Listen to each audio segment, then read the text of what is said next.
Ya, saya ingin mulai hari ini setiap saudara tidak melihat Alkitab kita itu sekedar kitab suci agama, lebih daripada itu.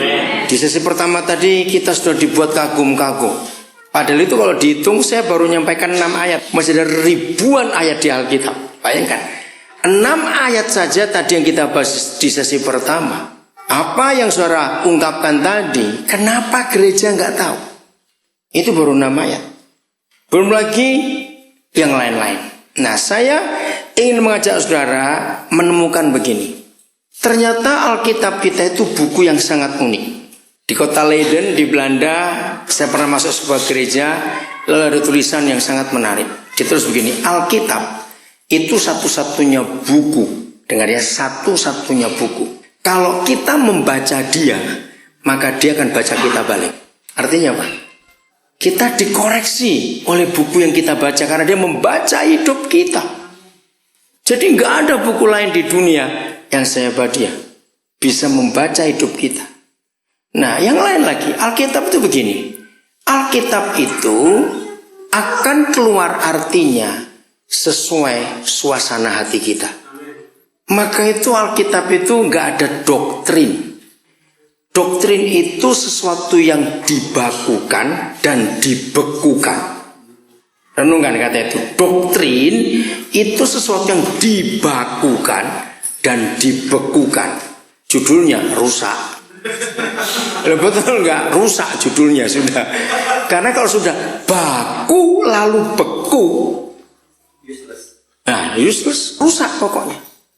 Maka itu yang menyebabkan Alkitab itu jadi kacau karena doktrin.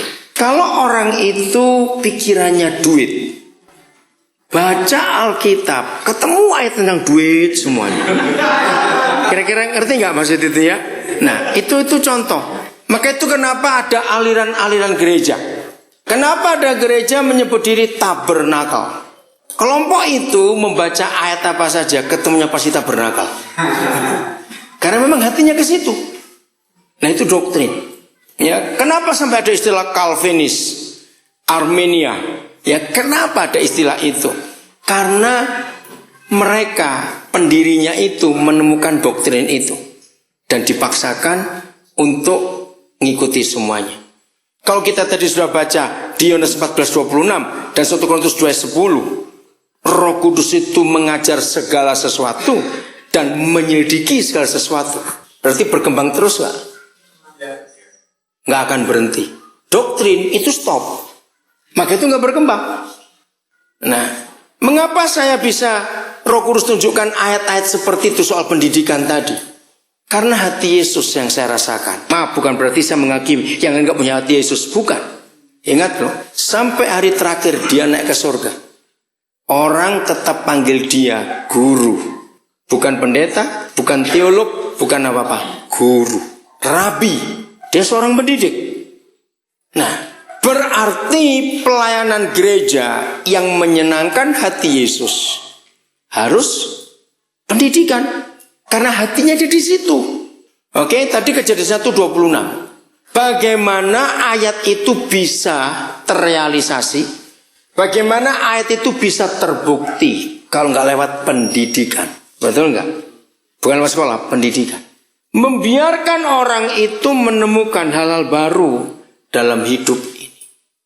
Terus seluruh konsep yang ada di benak hati papa kita dan pikiran papa kita, kalau kita cari ujungnya kemana? Satu, manusia. Betul? Orang. Bukan fasilitas. Gereja terjebak dengan fasilitas. Nah, karena saya mikirkan tentang hati Yesus dalam pendidikan, dan saya mikirkan tentang orang, maka itu firman itu jadi hidup. Saya bersyukur, ya, alat yang saya pegang, saya ini kalau ngajar pasti direkam. Itu dari tahun 70-an sudah. Kenapa? Karena saya mau belajar lagi. Karena seringkali waktu saya mengajar itu hal-hal baru itu muncul. Saya nggak sempat nyatat. Nanti saya belajar lagi. Nah, dari situ berapa orang, kenapa kamu nggak perbanyak aja? Silakan. Alat ini sudah ada ratusan pengajaran, saudara mau ambil silakan. Saya kemana-mana pasti bawa kabel data juga untuk orang bisa merekam, mengkopinya, silakan. Nah begini, maaf saya cuma cerita supaya saudara, maaf ya, ini kemuliaan buat Tuhan. Jadi orang-orang yang mendengar saya mengajar tentang ayat-ayat yang sudah sering dibaca, sering diketahui, tapi kenapa selalu ada hal baru waktu saya bukakan itu untuk orang? Karena selalu mikir orang. Nah saya mau buktikan kepada saudara, semua inventor, penemu ya, siapa saja sebut namanya, tidak akan nemukan sesuatu kalau dia nggak mikir orang lain. Setuju nggak? Ini luar biasa. Maka itu orang egois nggak pernah nemukan apa-apa kecuali untuk dirinya sendiri. Amin kan, supaya bertobat orang itu. Saya ulangi lagi, orang egois tidak akan pernah menemukan apa-apa kecuali untuk dirinya sendiri. Saya beri contoh. Mengapa Alexander Graham Bell bisa menemukan telepon? Mengapa Thomas Alva Edison bisa menemukan bola pijar? Mengapa? Jawabannya karena mereka mikir orang lain. Pemikiran begini, Alexander Graham Bell, orang Kanada. Waktu itu perang saudara berkecamuk antara wilayah utara dan selatan, antara Inggris dengan Perancis. Nah, Graham Bell melihat banyak tentara yang seharusnya bisa ditolong, nggak mati sia-sia. Asal berita mereka terluka itu sampai ke Palang Merah. Tapi karena zaman itu belum ada mobil, apalagi pesawat, maka naik kuda. Nah, karena waktu itu berita hanya bisa sampai lewat kuda, bayangkan sini dor luka, belum nyampe sudah mati dulu ini. Ngerti? Nah, Graham Bell itu mikir bagaimana supaya orang-orang itu cepat tertolong, gak mati sia-sia. Dia pikir. Nah, dia menemukan. Sama seperti kita masih kecil suka main pakai kaleng, terus pakai benang. Nah, seperti itu Graham Bell mikir tentang telepon waktu itu. Mengapa Thomas Alva Edison bisa menemukan bola pijar? Waktu itu dia tinggal di kota New York, sudah kota besar. Listrik sudah ditemukan sebelumnya. Dia melihat para pegawai kota, ya kota Madya, itu harus menyalakan obor di perempatan atau pertigaan. Nah, yang celaka itu kalau musim badai, badai salju, badai hujan, badai apa? Karena mereka harus nunggu sambil kedinginan, kena badai itu. Begitu padam, dinyalakan lagi. Tunggu lagi kedinginan, padam, nyalakan lagi. Sampai kira-kira jam 11, jam 12 baru mereka boleh pulang. Nah, Thomas Alva Edison melihat kasihan betul orang-orang ini. Bagaimana supaya mereka itu nggak kecapean, nggak sia-sia. Dia putar otaknya. Muncul menyimpan listrik dalam sebuah tabung. Banyak contoh-contoh lain yang kita bisa temukan. Inventor itu pasti mikir orang lain. Coba baca dulu satu ayat. 1 Timotius 2 ayat 4. Apa sih kehendak Papa kita di surga? Ternyata kehendaknya cuma satu. Katakan amin. Bukan 2, bukan 3. Maka itu kalau saya mendengar ada orang doa puasa, ditanya kenapa kamu doa puasa, sedang cari kehendak Tuhan. Satu jengkel betul. Ngapain kehendak Tuhan kamu cari pakai puasa? Sudah tertulis itu loh, baca. Sudah ditulis dicari pakai puasa lagi, aduh. Itu pun sudah 3 hari puasa belum ketemu satu pun. 1 Timotius 2 ayat yang keempat. Coba baca. Ayo yang kuat, cepat. 1 Timotius 2 ayat yang keempat, ya. Yang menghendaki supaya semua orang diselamatkan dan memperoleh pengetahuan. Nah, yang menghendaki, baca. Yang menghendaki apa? Supaya berapa orang? Semua orang diselamatkan sampai memperoleh pengenalan akan kebenaran. Siapa kebenaran itu? Tuhan Yesus. Bongkar seluruh Alkitab saudara, tidak ada ayat lain yang mengatakan apa yang Papa kehendaki kecuali ayat ini. Semua. Maka itu apapun yang kita kerjakan, kecil, besar, sedikit, banyak, tujuannya adalah menyelamatkan orang-orang. Saudara dengar kalimat saya. Ada satu cara saja yang paling gampang untuk menaburkan Injil dan menyampaikan orang lewat pendidikan. Oh, ada yang amin. Karena semua orang ingin pintar. Semua orang ingin pintar. Maka itu kalau kita bicara pendidikan dan mengajak orang dididik, nggak ada yang menolak. Bukti dari kecil semua anak ingin tahu sesuatu. Itu apa? Anak akan tanya, itu apa? Betul? Semua anak dari kecil sudah ada naluri harus belajar. Ingin tahu ini, ingin tahu itu. Dan itu dari kecil. Nggak perlu diberitahu, mereka pasti ingin tahu. Dan itu cuma lewat pendidikan, nggak bisa lewat yang lain. Maka itu kalau kita bergerak di bidang pendidikan, itu jalur yang tepat. Karena itulah pelayanan Tuhan Yesus. Kenapa kita tidak mencari itu? Saudara, saya punya pengalaman yang sangat luar biasa dan itu merubah konsep saya. Oktober tahun 87. Saya belum pernah mengalami stres umur hidup baru kali itu. Betul-betul stres. Sampai ada beberapa teman memaksa saya untuk ke psikiater. Saya nggak gila, saya bilang begitu. Tapi mereka tahu saya stres. Nah, stresnya begini. Saya sadar betul, nggak tahu kenapa bulan Oktober itu tahun 87. Saya tuh terima surat dari teman-teman di Kalimantan, di Sumatera, desa-desa di Jawa. Saya sudah bergerak betul di desa-desa, di pedalaman. Papua belum. Ya, waktu itu Maluku sudah, Timor sudah. Surat itu isinya begini. Kami ini sudah punya uang untuk membangun gedung gereja. Sudah punya tanah, tapi izin gak keluar-keluar. Surat yang lain berkata, aduh, bendahara kami baru bawa lari uang gereja. Yang lain lagi berkata, tolong doakan ketua pemuda kami mengambilnya anak tetangga. Yang lain lagi berkata, aduh, ini ada hamba Tuhan gak betah di sini. Kami tolong berikan kami hamba Tuhan. Yang lain lagi berkata, izin sudah ada, tanah ada, uangnya nggak ada untuk membangun gedung gereja. Pokoknya masalah begitu. Akhirnya satu-satu datang saya baca, saya stres sendiri.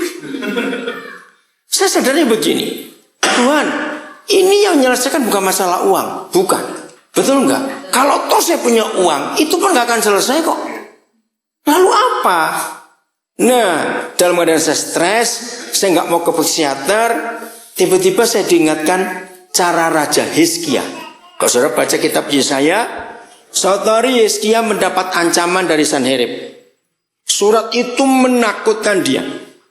Ditulis di firman itu, maka Hizkia masuk ke rumah Yahweh dan dia buka surat itu di hadapan Yahweh. Tiba-tiba saya dapat ide itu. Saya masuk kamar saya keluarkan semua surat teman-teman saya itu, saya buka di lantai kamar saya nggak berdoa. Saya masih ingat kaki saya yang kiri saya silakan, kaki kanan saya angkat. Ya, ngerti ya maksudnya?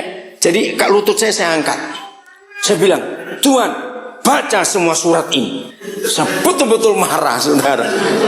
Baca semua surat ini. Saya buka suratnya teman-teman itu, saudara. Aduh, capek betul. Bagaimana cara menyelesaikan ini? Saya nggak berdoa karena saya nggak tutup mata. Saya melototi surat-surat itu. Saudara, tiba-tiba ada suara lembut sekali. Maka itu kalau kita bergaul dengan Bapa di surga lewat Roh Kudus, itu luar biasa, saudara. Dalam badan saya emosi, saya marah karena saya stres. Ini bagaimana menyelesaikan perkara-perkara ini? Saya marah, saya nggak bisa nangis. Tiba-tiba lembut sebuah suara. Saya percaya semua kita pernah ngalami. Dan buat hati saya teduh, sejuk sekali begini suara itu. Daniel, kenapa kamu nggak kembali ke pelayanan Yesus yang semula? Kaget. Saya nggak tahu apa itu pelayanan Yesus yang semula karena saya nggak pernah mikir. Tapi saudara, dari kemarahan yang begitu, tiba-tiba seperti api tersiram air dingin. Pas api itu mati, muncul rasa haru. Saya itu menangis. Ayo yang pernah mengalami kesesakan di hadapan Tuhan, tahu-tahu dia menghibur, nangis lega enggak? Lega sekali. Saya ini kalau cerita sekarang masih bisa menangis lagi. Karena saya ingat, saya menangis lega. Saya bilang, Papa, terima kasih. Tapi saya belum tahu apa itu pelayanan Yesus yang semula. Karena dia tahu saya belum tahu, dia jawab, pelayanan Yesus yang semula cuma 2. Kesehatan dan pendidikan, titik. Begitu dapat pernyataan itu, selesai stres saya. Terangkat beban saya. Saya tutup lagi semua surat itu. Besok saya ketemu dengan teman-teman. saya akan banting setir pelayanan saya. Sejak hari itu saya hanya menyekolahkan orang untuk bergerak di bidang kesehatan dan pendidikan. Titik. Saya tidak menyekolahkan orang masuk soal kitab. Enggak, saya stop semuanya. Sebelum itu saya banyak biaya orang soal kitab. Saya enggak, saya bilang. Saya akan membuat orang untuk jadi ahli kesehatan dan ahli pendidikan. Bersama dengan seorang saudara namanya Yusuf Sutanto, saya langsung sewa 2 rumah di kompleks IKIP Negeri Surabaya. Waktu itu masih nama IKIP Negeri Surabaya. Untuk apa? Rumah yang satu saya berikan untuk para mahasiswi dari semua daerah yang kuliah jadi guru, yang gak punya uang, saya biayai. Yang sekolah rumah satu untuk yang laki. Nah di situ kami taruhkan mentor untuk cewek dan untuk cowok. Dan ternyata berhasil. Kalau saudara pernah dengar seorang namanya Pak Yatiman di daerah Tengger, nah dia berasal dari situ. Dan banyak guru-guru dari situ menyebar ke banyak provinsi di daerah-daerah di Indonesia.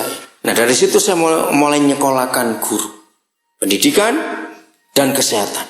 Terus begitu. Dan hasilnya sampai hari ini luar biasa. Semua orang itu ingin pandai. Maka itu bergeraklah di 2 bidang ini gereja. Itu yang tadi dikatakan siapa? Roy Rio. Kamu tanya Roy soal Muhammadiyah.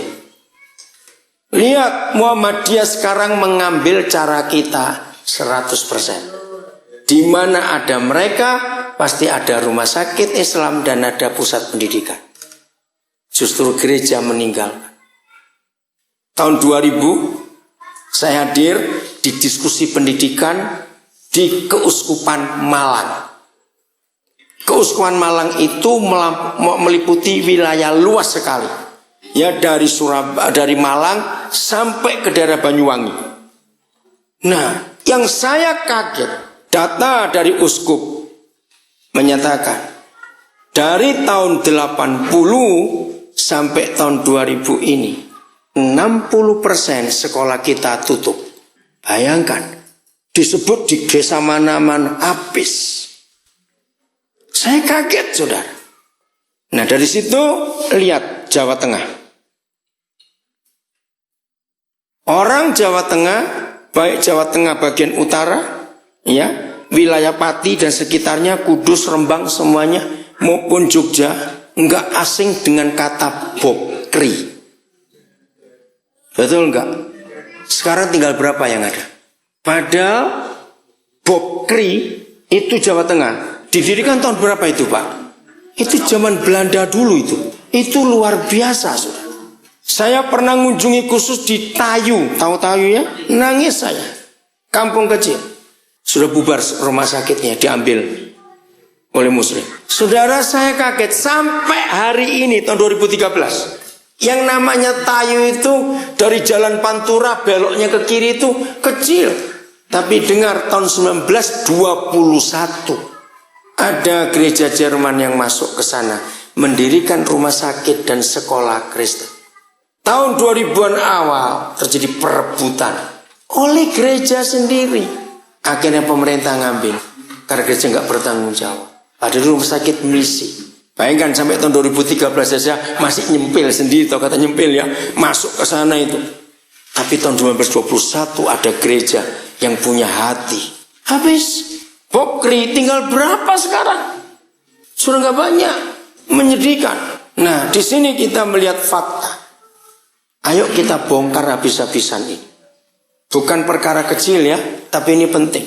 5 tahun terakhir di daerah saudara tinggal, entah kota besar, entah kota kabupaten, catat 5 tahun terakhir bertambah berapa banyak rumah sakit di daerah saudara? Banyak atau sedikit? 5 tahun terakhir ini banyak atau sedikit rumah sakit?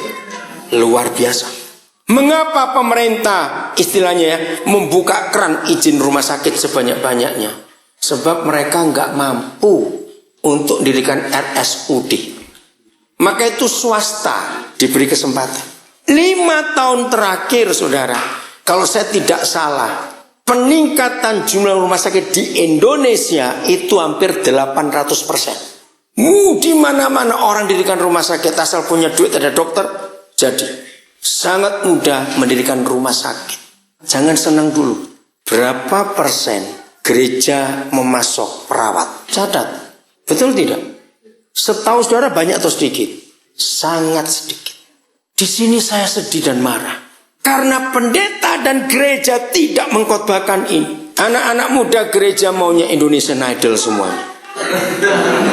X Factor, apalagi. Maaf saudara, yang maunya tampil. Gereja tidak mengajarkan ini. Lo jawab iya atau tidak? Tapi lihat yang dari pondok pesantren. Wow, mereka tahu ini ladang untuk mereka. Dari pondok pesantren saudara, memasok perawat itu hebat sekali. Kemana gereja? Betul tidak? Kemana? Contohnya tahun ini saja. Sudah tahun akhir ajaran bukan? Hari ini pengumuman UN untuk SMA. Coba keliling gereja-gereja. Menyedihkan. Tidak ada pendeta khotbah soal anak-anak muda jadi perawat. Enggak ada. Sudah. Maaf jangan tersinggung para pendeta yang mendengar ini, bertobatlah. Serius. Saya khotbahkan ini sejak tahun 87. Kalau saudara mendengar sekolah Philadelphia yang besar di Makassar, School of Tomorrow milik Abalaf, maaf, itu hasil khotbah saya tahun 87. Saya bilang begini, betapa jahat dan bodohnya gereja. Kalau anggota dewasa sudah lebih 500 orang, kalian gak punya sekolah sendiri dari TK. Berarti kalian goblok. Yang ayah ibu engkau didik, anak-anak dididik orang lain. Tahun 87 sejak saya menemukan kebenaran, kembali ke pelayanan Yesus semula, saya khotbah di mana-mana, dirikan sekolah. Nah, yang nangkap gereja Philadelphia di Makassar dan Abalaf dengan SOT itu. Ayo, yang lain bangkit. Sekarang perawat, tolong anak-anak muda mikirkan perawat. Dengan banyaknya rumah sakit bertambah, berarti orang sakit makin banyak atau makin sedikit? Banyak. Nah, siapa yang nginjili mereka? Siapa yang ngerawat mereka? Ini baru rumah sakit, sekolah. Lihat fakta yang terjadi. Berapa banyak sekolah Kristen, kepala sekolahnya Muslim. Karena gak ada yang orang Kristen mau jadi guru. Untuk jadi guru pun sedikit sekarang. Ayo lihat di gereja-gereja, berapa persen anak-anak muda gereja masuk sekolah keguruan. Menyedihkan. Maka itu fakta ini kita harus tanggapi dengan serius di pertemuan yang penting ini. Setuju? Tadi dalam doanya Adi saya kagum. Sesi pertama tadi. Derajat bangsa akan terangkat lewat pendidikan. Dan itu betul. Saya percaya kalau saudara mendengar kata ini, kan setuju dengan doanya Adi tadi. Apa yang muncul di benak saudara kalau saya menyebut nama ini? Profesor Dr. Yohanes Surya. Indonesia disegani oleh dunia karena ada orang ini. Bahkan saya sebagai orang yang tinggal di Papua bangga. Di negara manapun kalau ada olimpiade fisika, begitu ada orang Papua, mereka bilang, lah Papua lagi, pasti kalah kita. Itu dunia berkata begitu. Gara-gara jasa seorang anak Tuhan ini. Baca koran Kompas 2 hari yang lalu, bahwa jumlah rasio, ya kata rasio ya, dokter dan doktor untuk Indonesia ini kalah jauh. Saudara, dengan jumlah 1 miliar lebih penduduk RRC, doktornya itu 200 juta. Gila enggak? Taiwan, negara kecil, doktornya itu sekian persen dari jumlah penduduk. Malaysia, jangan bandingkan dengan Singapura, kita kalah jauh. Indonesia ini kecil sekali. Coba cari gereja mana di Indonesia yang berani membiayai dari uang kolektor jemaat yang terjadi doktor di bidang sekuler, jangan teologi.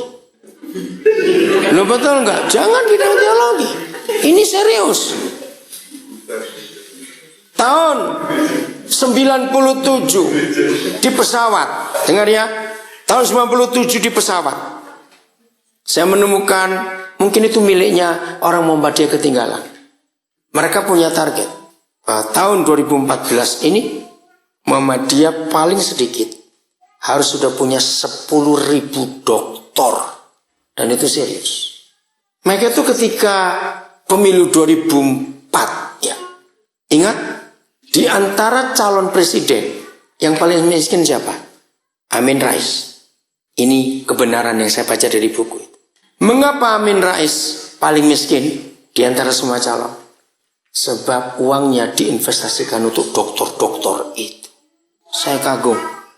Maka itu kalau lihat Muhammadiyah kiprahnya sangat luar biasa. Kita kalau nggak bertobat kalah jauh dengan mereka. Jangan dirihati, betul? Salah kalau kita dirihati, karena kita yang goblok kok. Mereka yang mau. Kita nggak bergerak. Saya bersyukur, maaf saya berkata mungkin saya satu-satunya pendeta di Indonesia ini. Saya sudah meluluskan 4 doktor. Dari 300 sekian puluh sarjana S1. Saya meluluskan 45 master. Dan saya akan berjuang terus. Bergerak. 12 dokter umum. 2 spesialis. 3 tahun terakhir saya nggak mampu nyekolahkan dokter. Mahalnya luar biasa.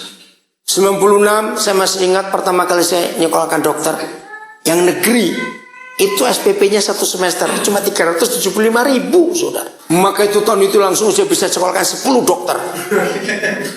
Karena murah sekali. Sekarang ampun saya nggak sanggup. Ratusan juta untuk masuk. Maka itu pulang dari sini jangan cuma haleluya haleluya saja, awas. Jangan marah saya ngomong ini, awas. Buatlah sesuatu yang konkret untuk bangsa ini. Yang sangat dibutuhkan bangsa ini. Lihat. Hari-hari kita dengar di koran, di TV istilah ini, orang miskin jangan sakit. Dengar gak kata itu? Kasihan sekali. Saya sudah 6 tahun ini saudara, tidak pernah mau diajak kunjungan rumah sakit RSCM Cipto itu. Saya gak mau saudara. Bukan saya egois, gak tahan saudara. Kenapa? Kalau saudara ke sana, aduh, di semua teras di situ pasien-pasien tinggal. Kalau hujan mereka cuma titupan triplek atau plastik. Kenapa? Ini pasien yang gak mampu rawat inap, tapi harus cek bolak-balik. Nah sudah sakit naik angkot berapa kali dari kampungnya. Bisa mati di jalan itu naik turun angkot. Akhirnya mereka nggak pulang, tinggal di rumah sakit tapi di teras. Saudara. Aduh itu menyedihkan sekali. Maka itu saya nggak tahan. Saya bilang ampuni saya Tuhan, bukan saya egois. Saya nggak mampu. Kalau saya punya uang saya dokter, saya akan tolong mereka semua. Tapi saya nggak mampu. Lebih baik saya nggak tahu. Ngerti nggak hati saya itu? Saya nggak bisa buat apa-apa semuanya. Suara ngeri. Coba aja kalau nggak percaya. RSCM. Hancur hati saya. Lihat. Seminggu ini. Berapa rumah sakit di Jakarta mundur dari kartu sehat? 14 ya. Saya marah. Kenapa? Karena birokrasi. Jadi pihak yang asuransi tidak mau bayar rumah sakit. Dipersulit ini, persulit itu. Bayangkan. Terus mau dibawa ke mana itu orang miskin? Jadi saya harap pertemuan kita nggak cuma bicara pendidikan, bicara kesehatan juga loh. Kasihan nolong orang. Ini ada Ibu Tobing di depan. Dia tinggal di Biak. Kenapa ke Jogja? Karena suaminya kena diabetes yang luka. Bawa ke rumah sakit Manado. Mahalnya luar biasa. Ada yang beritahu rumah sakit Islam di Yogyakarta. Berapa juta kok biaya di sana sekali datang ke dokter spesialis di Manado? Itu sekali periksa. Spesialis. Sampai di RSI Jogja 27.500 rupiah saja. Obatnya berapa Bu? Yang itu berapa? Enggak, 27.500 dokternya. Iya. Enggak sampai 100 cuma bagi dokter spesialis. Sudah dengan orang. Rumah sakit Islam saudara. Kelas 1 lagi. Bayangkan. Malu nggak kita ini dengan mereka yang punya hati untuk melayani. Mereka mau berkorban. Saya pernah ke rumah sakit Islam, rumah sakit haji Pondok Gede. Saya shock saudara. Mereka itu punya program. Semua dokter yang sekolah sini pasti lulus. Nah itu yang saya kaget. Kenapa pasti? Mereka dikirim ke daerah-daerah. Mereka nggak boleh praktek ke kota besar dulu. Langsung ke pedalaman, ke kampung-kampung. Karena punya misi. Dokter Kristen nawar-nawar lagi. Kalau suruh ke kampung. Betul tidak? Ayo yang punya anak, punya adik jadi dokter suruh bertobat. Loh ini fakta. Datang aja ke fakultas kedokteran. Mereka di Pondok Gede. Kaget sudah. Mereka dipersiapkan untuk jadi dokter. Yang di kampung-kampung. Saya pernah ketemu mereka, tanya. Pokoknya beginilah Pak. Ditolong belum tentu sembuh, enggak ditolong juga mati, lebih baik kita tolong. Terus, nah kalau toh kami nggak ahli di sini, tapi kami akan jadi ahli di lapangan. Karena kami ketemu banyak fakta untuk kami praktek, yaitu orang-orang sakit. Saya nggak bisa ngomong, saudara. Ngerti? Jadi kami di sini tidak perlu punya intelektual tinggi-tinggi, yang perlu tahu dasarnya kami praktekkan di kampung-kampung. Kami akan tolong mereka. Saya nggak bisa ngomong apa-apa lagi. Waktu lihat tekad mereka dan hati mereka mengasihi manusia seperti itu. Dengan sebuah misi. Kemana gereja? Apa yang kita kerjakan? Oke?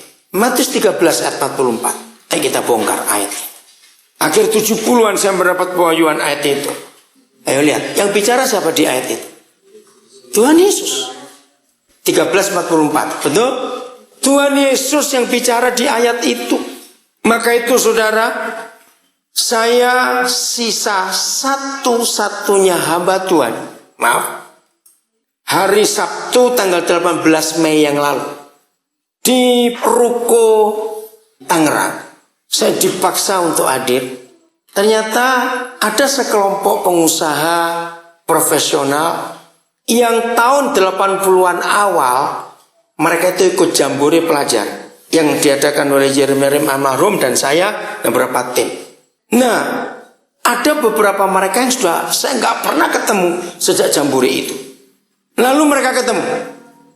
Mereka punya sebuah pelayanan. Kalau saudara ingat nama Paul Ang, IBM, apa singkatnya saya lupa itu. Nanti saya cari. Jadi mereka itu tanya. Diskusi dengan saya. Yang hadir kira-kira 30-an orang. Yang dari Jambore 20-an orang. Mereka tanya, mengapa Koden bisa konsisten sampai seperti sekarang ini? Dalam 3, salah satunya adalah tetap tidak membuka gereja yang organisasi. Yang lain segenerasi dengan saya tahun 70-an enggak tahan godaan perpuluhan, buka gereja semua. Maaf saya berkata itu. Saudara, saya enggak buka sampai hari ini. Sebab yang saya lakukan kerjakan dengan gereja yang hidup. Seperti kisah para rasul. Itu yang saya kerjakan. Nah, mereka tanya apa rahasia konsisten saya? Karena saya lihat Alkitab, bukan yang lain. Nah, salah satu ayat ini. Coba Tuhan Yesus ngomong apa? Lihat. Ayo, baca salah seorang. Nah, stop. Agama apapun termasuk agama Kristen, kalau bicara surga itu ribet, jelimet, complicated. Betul tidak? Coba lihat semua agama surga. Jangan ini, jangan itu, harus begini, harus begitu. Di sana mesti begini. Enggak. Tuhan Yesus dengan jelas berkata, hal kerajaan surga itu seumpama. Nah, ini yang kita harus bongkar tentang surga itu. Bukan sebuah tempat di sana, di situ, tidak. Hal kerajaan surga itu seumpama. Orang menemukan apa? Harta terpendam di ladang. Lalu ditimbunnya lagi harta itu dan dia pulang menjual seluruh miliknya dan dia beli ladang itu. Berarti harga ladang itu berapa? Seluruh milik. Sederhana. Nggak usah sekolah teologi hanya untuk ngerti ayat itu, kelamaan dan kemahalan, saudara. Maaf. Kenapa, Frank? Kok pukul kepalamu kenapa?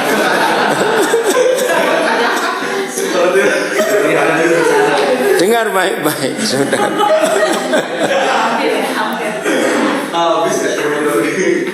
Begini logika saya.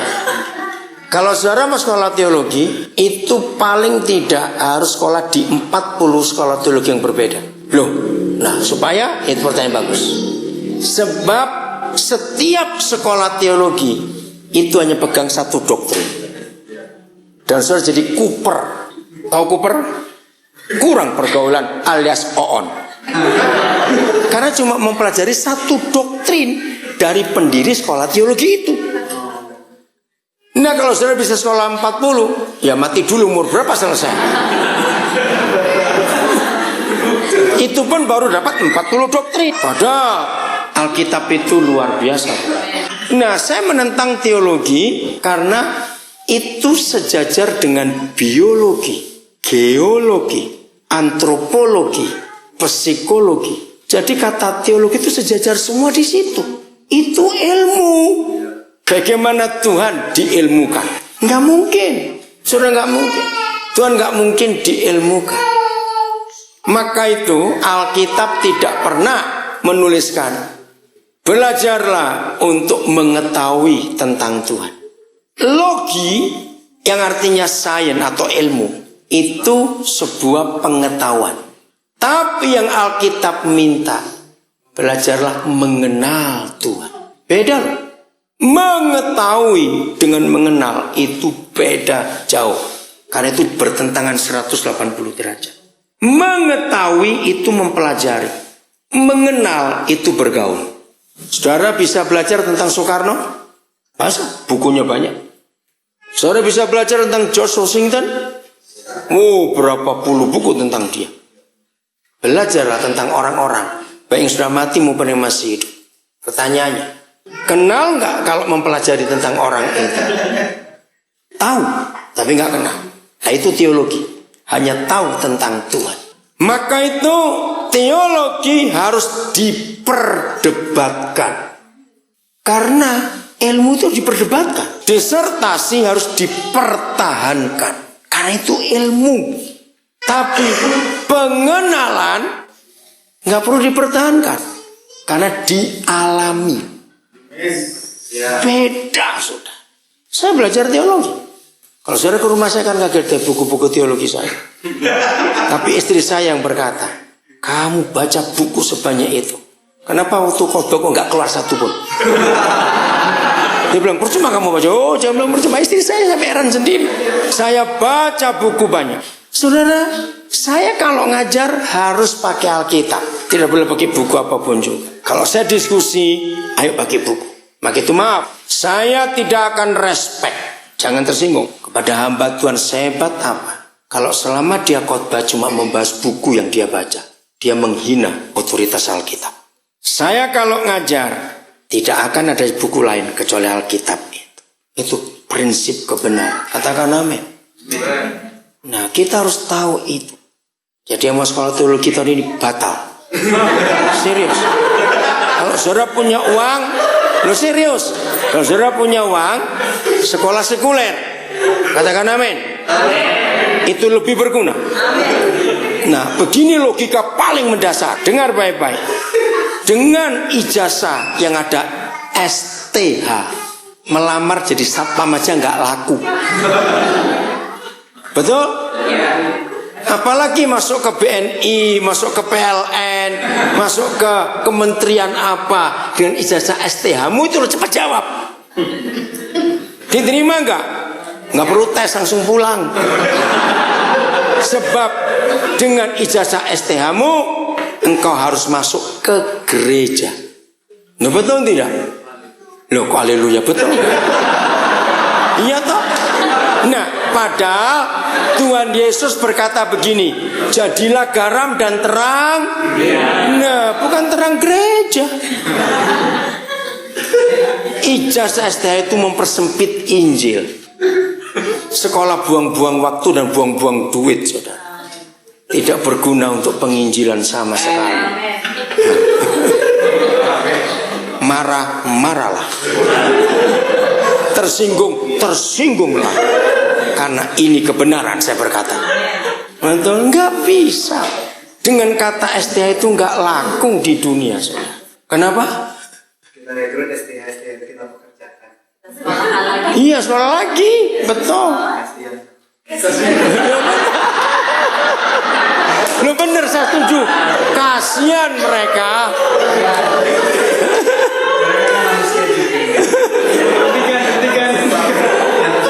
Frank batal ya, awas kamu. Oke, lanjut ya. Jadi Matius 13 ayat 44 itu, saudara, tentang surga yang sesungguhnya. Oke, cepat aja, karena itu rahasia yang Papa berikan kepada saya. Kalau bicara ladang, itu bicara apa sebetulnya? Oke, bukan itu, terlalu jauh. Ladang, sebidang tanah. Oke, ternyata ladang itu adalah manusia. Masalahnya kan gak ada yang dibuat dari getuk, bukan? Tahu gedok, ubi-ubi. Tubuh kita dibuat dari apa?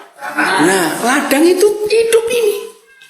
Ternyata arti surga yang sesungguhnya adalah di setiap hidup manusia dengan 3 kriteria. Ya, 1, dilahirkan dengan keluarga baik-baik. 2, dilahirkan karena perzinahan. 3, dilahirkan karena perkosaan sekalipun. Saya kaget sudah.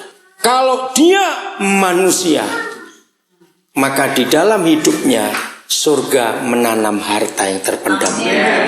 Itu luar biasa ayat itu. Maka itu maaf ya, jangan tersinggung. Kalau generasi yang seumur saya, kenapa baru saya satu-satunya pendeta yang bisa segila ini soal pendidikan dan kesehatan? Gara-gara ayat itu, Matius 13 ayat 4. Kemana saja saya pergi, saya beli ladang-ladang itu. Saya sekolahkan mereka untuk menemukan harta terpendam dalam hidup mereka. Nggak sih maksudnya? Oke, saya mau berikan bukti yang paling jelek. Maafin. Ya, untung orang sudah mati sehingga nggak dengar. Kalau saya sebut nama Steve Jobs, saudara mikir apa? Nah, saya bilang penjual ronde di situ. Awas kamu. Penjual ronde lagi. Oke. Steve Jobs itu anak hasil perzinahan. Ibunya mahasiswi semester 2, bapaknya mahasiswa semester 4. Ibunya Kristen, orang kulit putih Amerika, bapaknya Arab, Islam dari Suriah. Hindu. Itu yang menyedihkan. Bukan sedih dia, saya yang sedih. Waktu dia masih remaja, karena anak hasil perzinahan, dia miskin total, jadi gembel. Untuk punya baju nggak mungkin, makan lebih lagi. Lalu dia ketemu kelompok Hari Krishna, Hindu. Ditampung di kelompok itu, diberi makan, disekolahkan. Dia akhirnya milih jadi Hindu, bukan Kristen. Sampai dia mati Hindu. Nah itu yang sedih. Kemana gereja? Siapa kira dari sebidang ladang hasil perzinahan ada harta yang luar biasa. Ngerti kata itu? Maaf saya nggak bisa sebut nama, tapi diantaranya Venus yang tahunnya anak saya Venus. Di antara sarjananya ratusan itu, bahkan salah satu dari 4 doktor itu, saudara, ada banyak yang anak hasil perzinahan, bahkan ada yang hasil perkosaan. Saya angkat mereka, saya beli dalam tanda kutip ya, untuk saya tebus hidup mereka, dan mereka jadi orang-orang hebat. Ayat itu luar biasa, dan itulah surga. Dan buat saya nggak harus Kristen, tidak harus.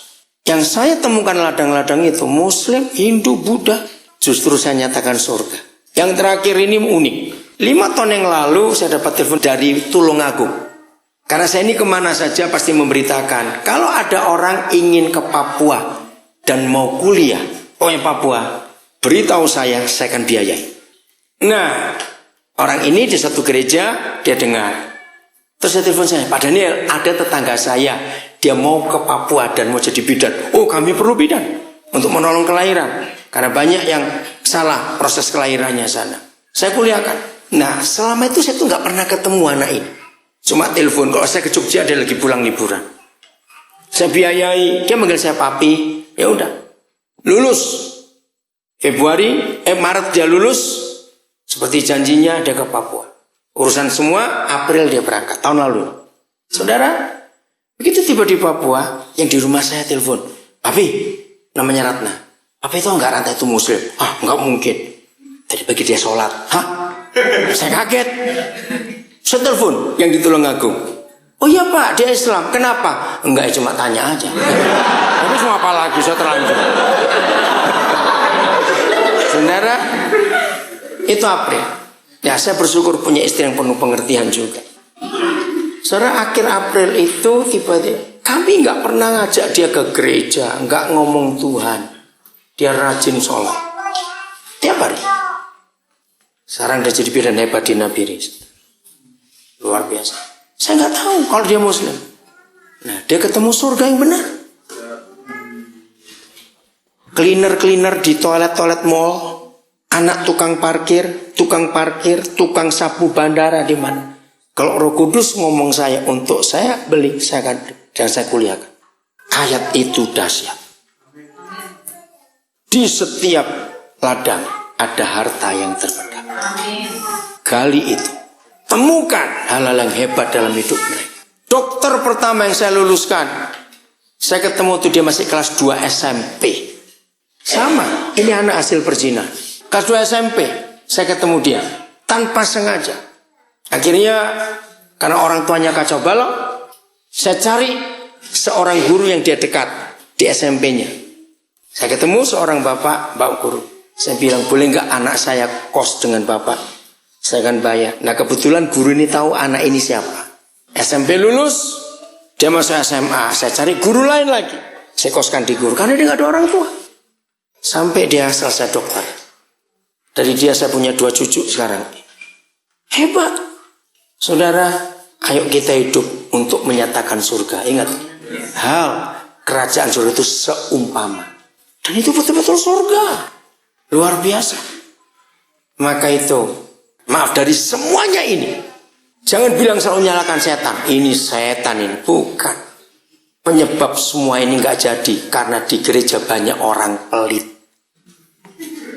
Setuju? Oke, saya kejar terus pertanyaan ini. Menurut saudara, orang kaya atau orang miskin yang lebih pelit? Nah, orang kaya lebih pelit. Maka itu Yesus berkata, siapa yang susah masuk surga? Bukan orang berzina, bukan orang membunuh. Siapa yang susah masuk surga? Orang kaya. Mengerikan itu. Jadi musuh Injil bukan setan, tapi orang pelit. Catat itu baik. Yang tidak mau menggunakan uangnya untuk membeli ladang-ladang itu tadi. Jadi dari tahun 81 saya mulai membeli ladang yang pertama, dan sampai 2013 ini sudah ratusan. Dan mereka bergerak di bidang sekuler. Maka itu ayo suara bangkitkan. Amin. Ada banyak hal yang kita bisa buat. Oke, coba lihat Hakim-Hakim 11. Ada siapa di situ? Mulai ayat pertama. Tentang siapa Hakim-Hakim 11? Tentang siapa ayo? Yefta. Orang hebat nggak dia? Hebat. Kalau nggak mungkin ditulis di situ. Tapi siapa dia?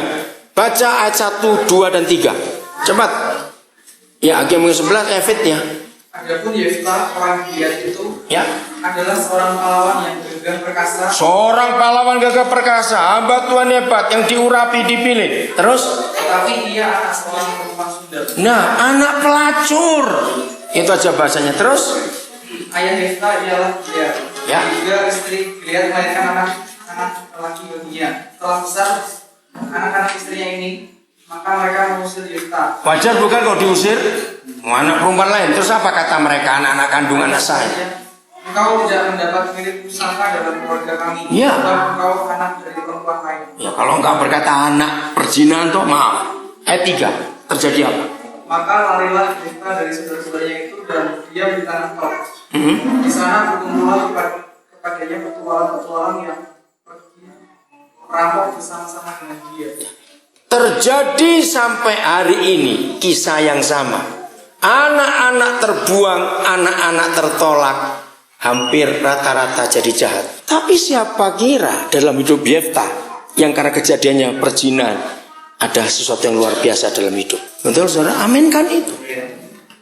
Maka itu orang-orang yang kenal saya itu betul-betul radikal. Kalau sudah tahu dapat pewahyuan dari firman, saya akan kerjakan serius. Gara-gara firman itu saya punya sikap yang unik atau aneh kata orang lain. Tapi itu benar. Begini unik dan aneh. Saya ini kalau mendengar ada orang rusak dan makin rusak, saya makin cari. Hanya untuk membuktikan ayat itu benar. Oh ada yang amin. Kenapa? Karena saya mau tahu. Jadi kalau saya pakai istilah ladang itu terlantar, nggak terurus, mungkin ukurannya miring-miring gak karuan. Pokoknya dia ladang. Saya sangat percaya di dalamnya ada harta benda. Yang suka ilmu pengetahuan saya sebut nama. Kalau belum tahu nanti di kamar klik Google. Stephen Hawking. Siapa dia? Bukan cuma fisika. Lebih dari itu. Dia itu doktornya kira-kira 14 saudara. Doktornya loh. itu lebih dari jenius. Dia bukan cuma fisika, lebih daripada itu. Klik Google. Ternyata dia cacat total, lumpuh bisu. Tapi dia pengajar internasional. Saya nggak perlu cerita banyak-banyak, dicari sendiri. Sebenar. Saya punya koleksi banyak tentang orang-orang terbang, termasuk Steve Jobs. Siapa ngira Bill Gates itu drop out dan bisa jadi hebat seperti itu? Jadi firman itu betul. Kerajaan surga itu seumpama harta yang ditemukan orang di ladang. Jadi masalahnya, saudara mau keluar duit enggak untuk mencetak guru-guru dan perawat-perawat, dokter-dokter sekarang ini? Itu aja. Pertemuan ini sia-sia kalau nggak ada yang mau keluar duit untuk nyekolahkan orang. Setuju saya ngomong ini? Saya harap sampai minggu nanti Pak Guntur Barus akan mengakhiri tantang. Dengan kata lain, jadilah wira swasta, entrepreneur. Setuju? Cari uang sebanyak-banyaknya dan beli ladang-ladang. Suatu hari saya itu mencari berapa sih nilai segala sesuatu miliknya itu berapa. Saya ingin tahu. Sampai saya menemukan sebuah buku ilustrasi. Dan saya tahu. Jadi saya ini kalau nyekolahkan orang betul-betul bisa-bisa. Tanya itu anak-anak yang sering terlambat bayar SPP. Ya cuma satu. Denda. Itu aja sudah. Ya saya denda kalau nggak ada uang bagaimana? Saya di sini ada berapa ya? 1, 2, 3, 4. Jadi saya ada 4 yang saya kuliahkan. Jadi hobi saya itu didenda. Apa ada duit gimana? Saya nggak takut didenda. Begini ilustrasinya. Suatu hari ada orang yang gila batu, ya, batu unik, batu antik, batu apa saja. Pokoknya koleksinya batu, kaya raya. Suatu hari dia dengar bahwa di suatu negeri ada batu yang unik. Dia datang, betul ke toko itu, dia lihat, wow, batu ini. Nah, si penjual tahu orang ini ngerti batu. Terus dia tanya, berapa harganya? Kamu punya berapa? Ditanya balik. Maksudmu? Ya semua yang kamu punya itu. Kamu jangan menghina aku. Lihat koleksiku, lihat ini. Aku tahu. Jadi berapa harganya? Tidak ada harganya. Pokoknya kamu punya berapa, itu semua. Dia nggak ngerti maksudmu. Iya. Rumahku juga. Oh, kamu punya rumah? Iya. Harga itu. Gak bisa. Istriku tinggal di mana? Oh, kamu punya istri. Jual juga istrimu untuk beli batu ini. Wah, kamu jangan ngomong sembarang. Anak 3 bagaimana? Oh, kamu punya anak. Jual juga anakmu. Kamu jangan macam-macam. Anak-anak kami itu mau menikah. Oh, jadi punya calon mantu. Jual juga dengan calon mantumu. Saudara tahu kalau saya baca terus, kesimpulannya orang itu bisa beli tidak? Karena ternyata sulit orang menyerahkan seluruh miliknya. Maaf, saya ditolong Tuhan untuk mampu. Maka itu bisa ratusan sarjana saya luluskan dari uang pribadi. Dan Tuhan mencukupi luar biasa. Maka itu hobi saya sering ngadiri wisuda anak-anak itu. Itu kebanggaan saya kalau mereka bisa diwisuda. Apalagi kalau mereka sudah berkata, nggak tahu jadi apa kami ini kalau nggak ketemu Papa. Itu suatu anugerah yang luar biasa. Maka itu ayo mulai hari ini. Carilah duit sebanyak-banyaknya dan belilah ladang-ladang itu. Gali harta yang terpendam di hidup orang-orang. Amin. Supaya kita tahu bagaimana harta itu muncul dan itu akan memberkati dunia ini. Mei yang lalu, bidang pendidikan, Fakultas Pendidikan UKSW mengundang saya untuk jadi pembicara. Judulnya menarik. Guru, profesi atau panggilan. Yang mengadakan Kristen. Tapi yang hadir separuhnya Muslim. Itu yang saya sedih. Kemana gereja? Itu yang sedih. Ternyata anak-anak muda Muslim itu sangat perhatian untuk kesehatan dan pendidikan. Itu fakta. Baik. Saya beri pertanyaan dulu ini sebagai jawaban. Ya, dengarkan. Menurut saudara, hukum-hukum Tuhan itu sejalan nggak dengan hukum-hukum manusia? Ya sudah. Money structure Itu logika manusia. Saya sudah lebih dari 30 tahun mempraktekkan ini tanpa menyusun anggaran. Karena yang disusun tidak ada. Maka itu sering didenda. Tapi saya nggak takut. Dengar dulu, begini rahasianya. Hukum Tuhan yang saya pakai bukan hukum manusia. Satu, hukum Tuhan cuma 2 aja, nggak usah banyak-banyak. Siapa masih ingat Tuhan Yesus pernah berkata, siapa yang punya akan ditambahi, yang nggak punya akan diambil. Kalau kita jabarkan ayat itu secara goblok-goblokan, itu namanya kejam. Lo betul nggak? Sudah punya kok malah diambil, nggak diberi. Dan ini rahasia. Ketika Tuhan tahu saya punya hati untuk menyekolahkan orang-orang itu supaya surga itu nyata di bumi, maka dia tambahi. Pasti ditambahi. Itu strategi pertama saya. Ditambahi, makanya saya bisa menggelinding sampai hari ini. Nah, tahun 75 ini rahasia besar, breakthrough, pendobrakan dalam perekonomian saya. Setelah saya tinggal di Kalimantan Timur dari tanggal 9 November 75 sampai akhir April 76. Jadi berapa bulan? 6 bulan. Konsep saya berubah total. Saya tinggal di pedalaman itu, sepeda saja tidak ada. Saya tahun itu gondrong, saudara. Jangan tertawa loh. Tertawa menghina betul itu. Menghina. Awas ya. Menghina itu. Kenapa gondrong? Karena nggak ada tukang cukur. Mereka itu kalau nyukur pakai parang, saudara. Rambut itu tadi buat cewek oke. Nah, bagaimana cukur pakai parang? Sepeda aja nggak ada listrik, tidak ada, saudara. Wah, betul-betul susah. Jadi jalan kaki atau naik ketinting atau kelotok. Kalau sungai-sungai kecil, anak sungai Mahakam. Nah, apa yang Tuhan ajarkan kepada saya? Sejak itu sampai hari ini Tuhan berkati saya luar biasa. Dan saya nggak pernah takut soal uang. Maka itu saya ini orang berkata gila. Gilanya begini, saya itu buat sesuatu nggak tunggu uang dulu ada atau tidak. Kalau papa nyuruh saya kerjakan walaupun uangnya belum ada. Kenapa? Saya nggak pernah takut. Dan sudah terjadi sekian puluh tahun. Ini tahun ke-41 kalau saya mau jujur hidup seperti ini. Nah, dengarkan.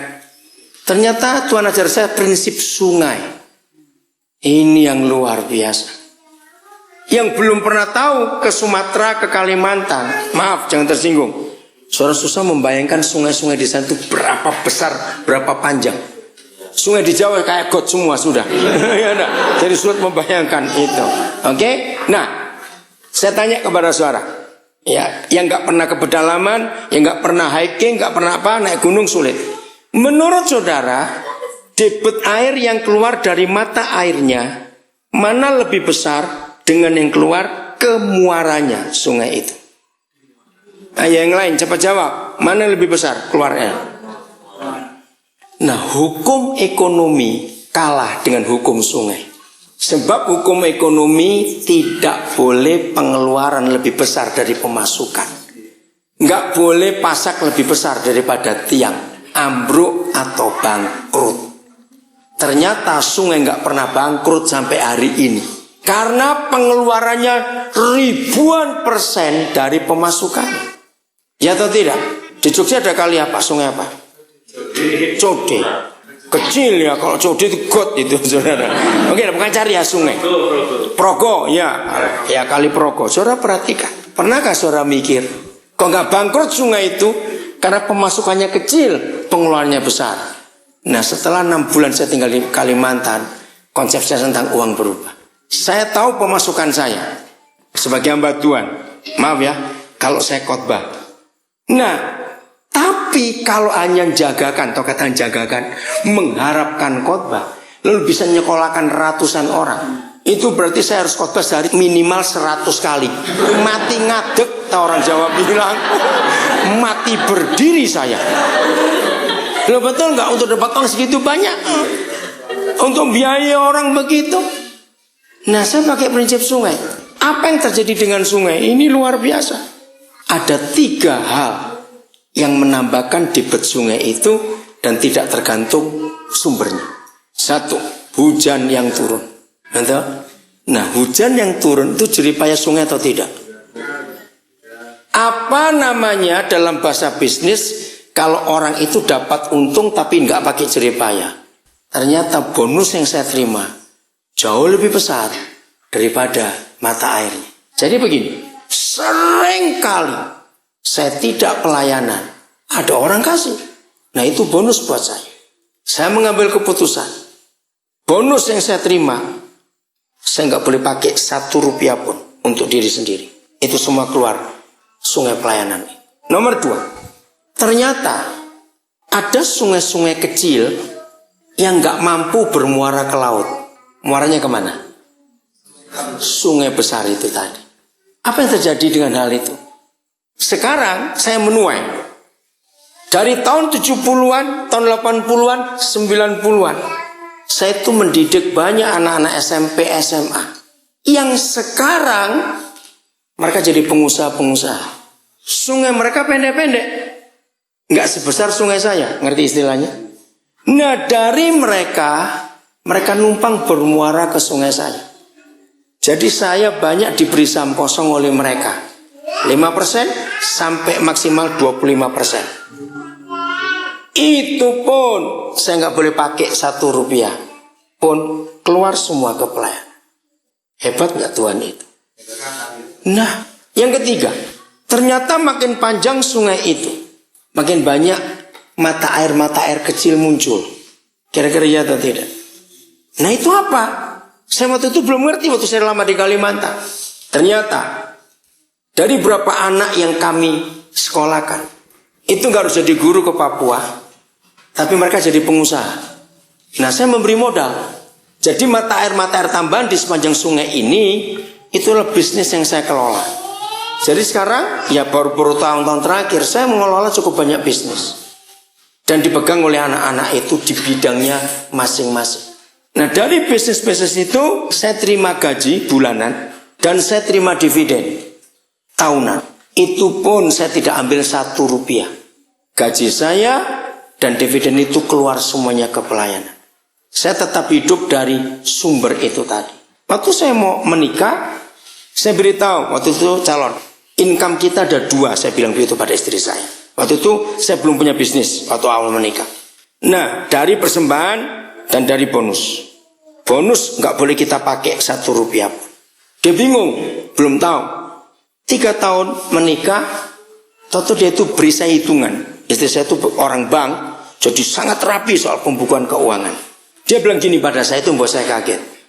Tahu nggak, yang kita berdua pakai, kami nggak punya anak kandung. Ya Tuhan berikan kami anak-anak yang luar biasa.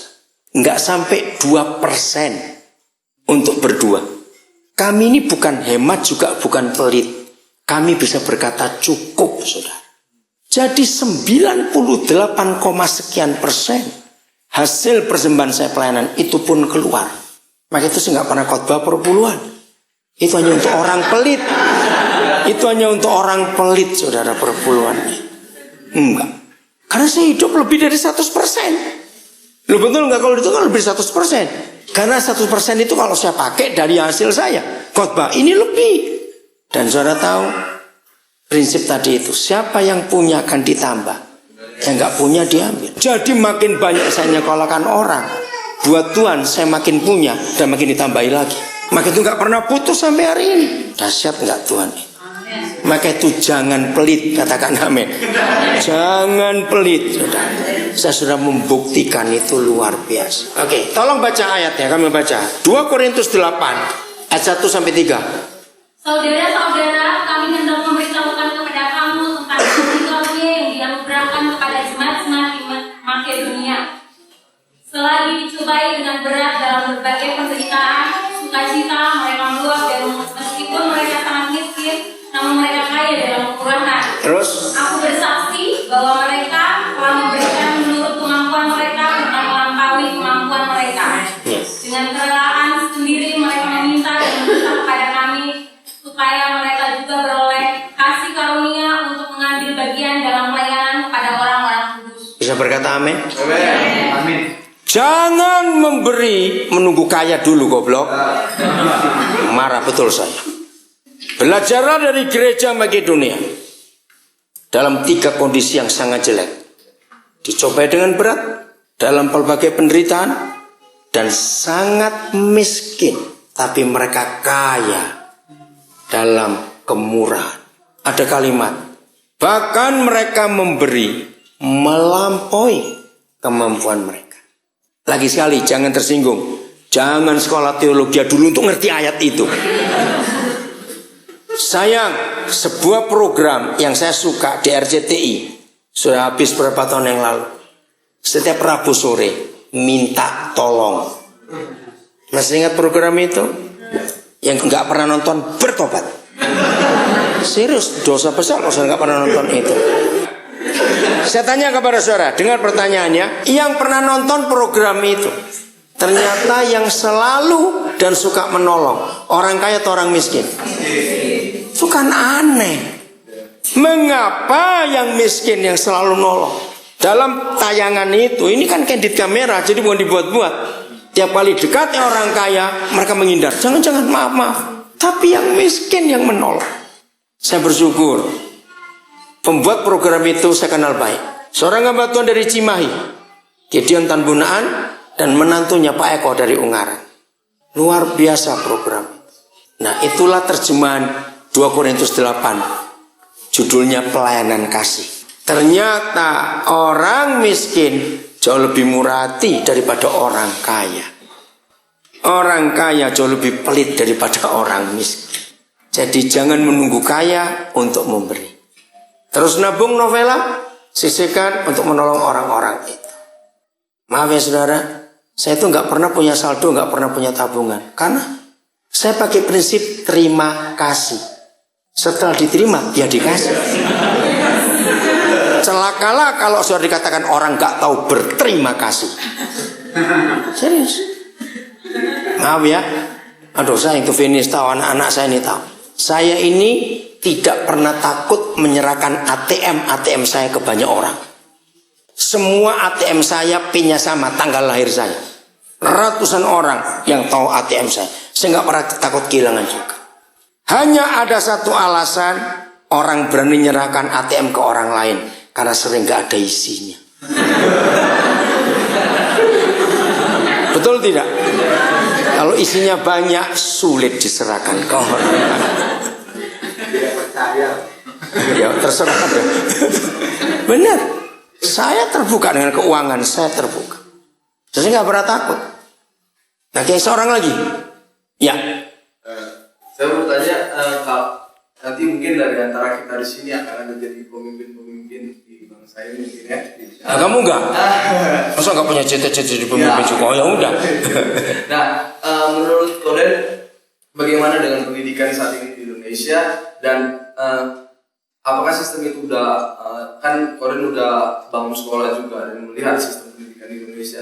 Kalau saya pribadi sih rasanya sangat kurang gitu, karena banyak hal yang memang kurang. Bagaimana menurut pandangan Koden, dan hal-hal apa sih yang prinsip-prinsip yang kita bisa ubah dan kita udah bisa mulai dari saat ini kita bisa lakukan itu mungkin supaya sistem itu juga berubah ya, maksudnya sehingga hasil yang dicapai itu maksimal nanti. Orang sekolah bukan formalitas, bukan cari gelar atau cari jasa, tapi mereka benar-benar dapat ilmu atau sehingga bermanfaat ilmunya. Saya dengan tegas berkata, sejak Indonesia merdeka, hanya kira-kira 6 atau 10 tahun pertama, sistem pendidikan Indonesia bagus. Setelah itu kacau. Buktinya, setiap ganti menteri, ganti kurikulum, ganti peraturan. Lalu mau dibawa kemana? Mengapa? Alasannya sederhana, uang. Semua uang latar belakangnya. Ini yang menyedihkan. Nah sekarang bayangkan ini, UN yang 2013 ini, jadi apa bangsa kita nggak tahu.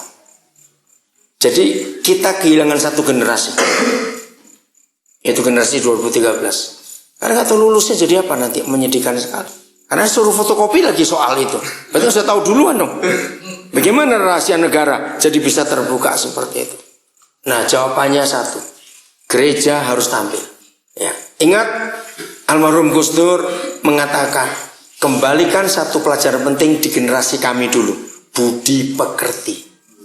Nah, kenapa ada budi pekerti? karena ada 2 orang dari timur, 1 Lemena, 2 Samuel Ratulangi yang menunjukkan itu karakter building. Itu yang dibuang di zaman Orde Baru. Padahal itu penting. Nah, jadi gereja harus tampil, setuju? Tunjukkan entah bagaimana caranya. Kalau tidak ya kita buat bentuk sendiri. Pokoknya cari duit sebanyak-banyaknya, asal untuk diri sendiri.